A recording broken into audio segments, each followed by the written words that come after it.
Thanks, Abir. And thanks, everybody, for coming here this afternoon. I know we've had a great couple of days. Unlike other ones, this event has been amazing. Great kudos to Q2 for bringing a huge crowd out. I know everybody's excited to be back. My name is Matt Phipps. I'm the CMO of Agent IQ. I'm joined today. Jason Seal, my colleague, is going to be driving the demo here in a few minutes. But normally I have only about 7 minutes to do this demo. And today, Q2 was generous enough to give me 15 minutes. So I might meander a little bit here and there, talk through a little bit of ideas and thoughts that might resonate, and also welcome you guys to engage, please, because that's really what the name of our platform is all about, is engagement and engaging with your customers. So our platform is a digital engagement solution, and it really hinges on the relationship banking aspect of that. So what we're going to do, though, is I'm going to start off with a little bit of a journey through the evolution of chat. Okay, so chat has really been around. It's nothing new. It's been around for 20 years or so, with little advances here and there, certainly. Everybody here have a chat solution? Yeah, everybody's kind of, if your hand's not up, maybe we really need to talk, because, yeah, 20 years is a long time. And then over the course of time, chat really started to evolve. It took a cue from voice automation. And just like Glia was showing you, a lot of advancements in terms of trying to help understand what the customer is doing. And a lot of times, certainly in the early days, it was really guessing or try to assume what the customer wants and really try to keep them in a box and really avoid interfering or interacting with humans to keep down that cost, right? Maybe to route to the right department. But that was really putting you in a lot of the circles. And I'm sure we have all been in death spirals of circling around AI or automation. That was really frustrating. But then in the last few years since COVID, we were all forced to be a lot more remote than we were comfortable being, right? And so we got to the point where the advent and the introduction of video chat, even co-browsing, became a necessity. And those are great advances. And I imagine some of you guys have that video chat co-browsing. Not yet? Wonderful. The right people to be in the room. Perfect. But with all of these great enhancements, the real value of your institution, the relationships that you actually have with your customers. You guys are community banks and credit unions, right? The value of what you provide and makes you different from the other institution down the street is the relationships that you have with your customers. But how does that thrive in the digital world?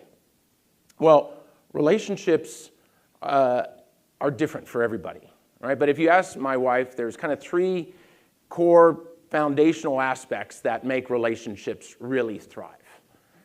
They have to be personal, right? I want to talk to a human who is empathetic, who understands me, who gets it. They need to be persistent. I don't want an episode of 50 First Dates. I don't want to have to repeat myself every time I come back to you to tell you not only who I am, who my firstborn is, what my dog's name is, and what my challenge is or what I need help with, right? And it also, finally, it needs to be proactive or two-way, right? If people are only coming to, if your relationship is only one way, that's not going to work, right? You need communication both ways so that you can really understand each other, you can listen, and you can help resolve and help and assist.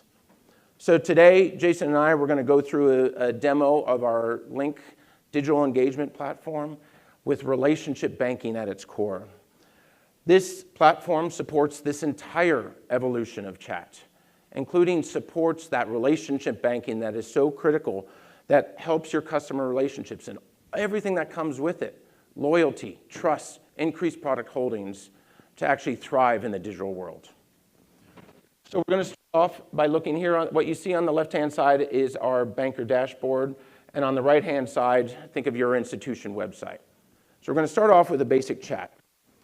And of course, we have our built-in AI, which is able to handle simple, mundane, repetitive things like, what is my routing number?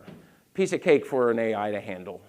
Or it can handle a little bit more involved questions like, I need to deposit a check from my phone and get the instructions, the directions, the additional information that is helpful there. But our core foundation is we never feel that you should hide the human. You should make sure that you do not try to use AI to replicate the human. Don't try to pull the wool over, because they will find out, and when they do, they're going to be more frustrated. So when you're wanting to talk to a human, the banker is notified, and they'll be able to quickly then engage back and reach out and say, how can I help?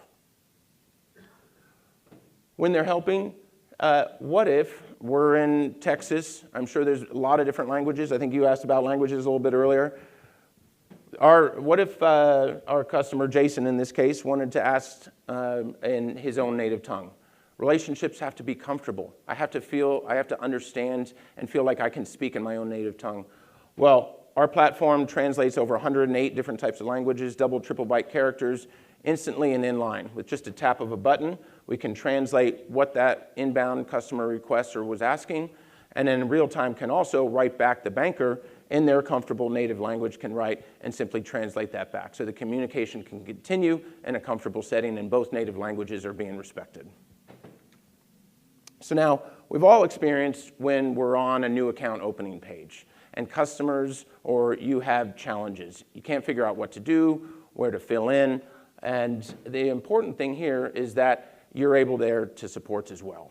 So our platform allows for the banker to identify that there's a need, request a video, say, hey, maybe it would be helpful to have a little bit of a video chat. Again, the customer is able to authorize that, and with one tap is able to quickly have a video call and then walk through just like we're all used to doing, right? But what happens if there's a little bit more help needed and I don't know where to go on that page? Well, a co-browsing session can then be escalated to. And again, we always give the customer the ability to authorize that. We don't want to take over anything without their permission. And now we can say, hey, that social security number, that field is the most important thing. This is what you go to make sure you get right. And then, of course, sometimes it's just easier to actually go in and do it for them. So we take to the next level of authorization of co-browsing. Again, a simple request and then approval from the customer. And now our banker can actually type in the form and help fill out that and complete that transaction, right? So all of that is helpful with the video, and then a quick end, and the customer can then at any time.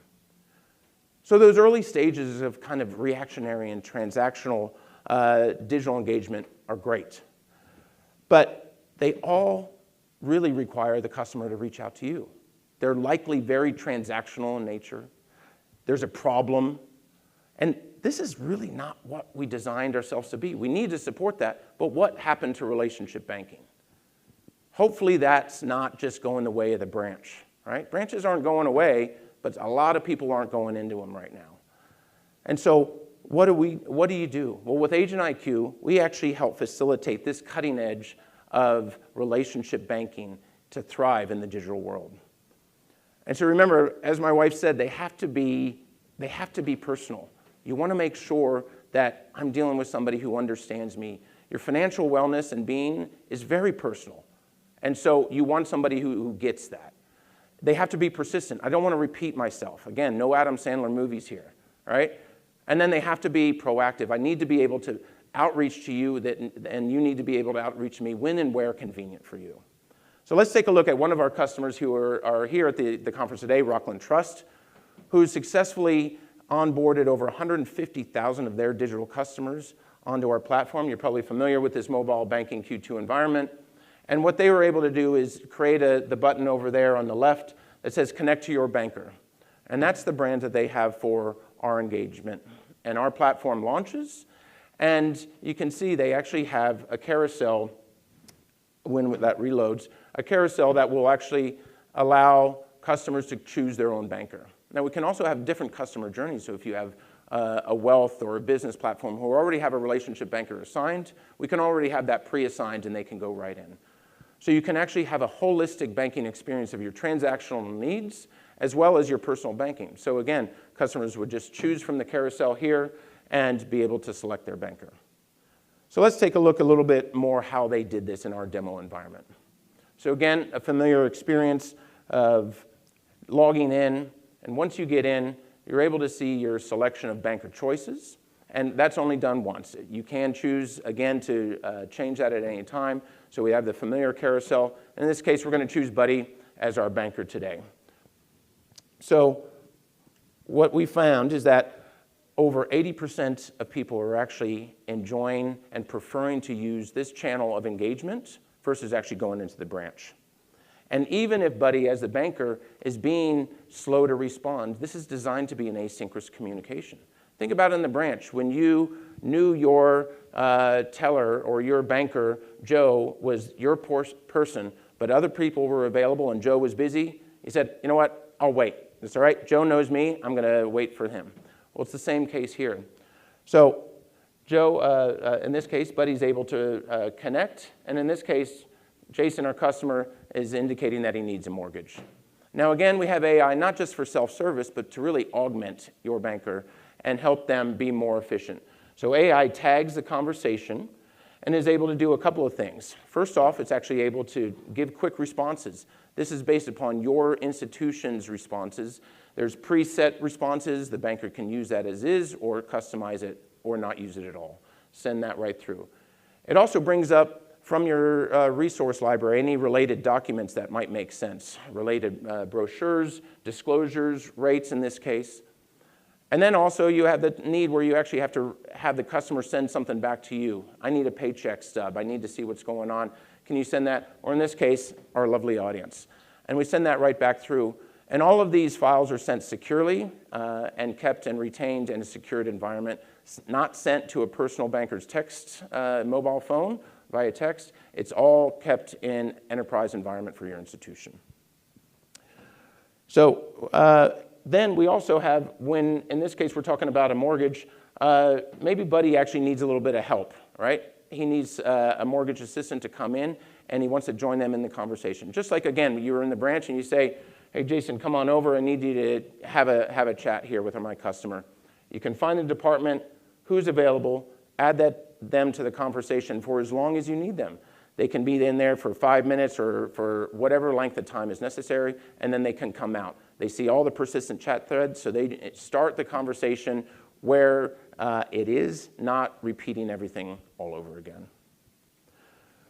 So the relationships, as we said, aren't just reactive. We don't want to be there just when there's a problem. It's important to be there when there's a problem, but how about all those times? Imagine if you actually knew what your customers were talking about and then could actually be proactive in reaching out to them. So our dashboard has all the information that you'd want to see. When are customers coming in? How many customers or specific bankers handling? We see scale anywhere up to 4,000 to 5,000 customers to one banker. And this is because of the asynchronous nature. So it's really valuable. But what really gets interesting is remember those AI tags. So AI is tagging all those conversations. And now, in real time, or in any period of time that you want to look at, they're thematically looking at what are your customers talking about. Now, how valuable would that be? Now you can actually know what they're talking about, and now you can actually proactively reach out to them. What if it was your entire book of business or just one-to-one, and you wanted to be able to reach out to them about something that was topical at that moment, at that point in time, that made sense. And now that message comes through, not as an email that goes into spam that's never going to be found, a phone call that goes unanswered, but it comes through as a push notification through the Q2 environment that is not going to be missed, right? Those are like crack. Everybody has to touch it. You have to clear those out, right? So that is going to be seen, and I know it's from Buddy, my banker, right? So that is going to be seen. Now I can close that up and continue the conversation there. So chat is nice, and in fact, it's a must in this digital-first world. But you didn't build your institutions to just be reactive. You built them to have the relationships with your customers. That's the most important thing, and that's why you thrive. So if you're interested in hearing a little bit more about what we do and how we can create not only significant cost savings for you, but at the same time deliver a better relationship banking experience for your customers in the digital world, please come by. We have a couple, maybe an hour or two left of the booth down there, or come and find us. We appreciate your time.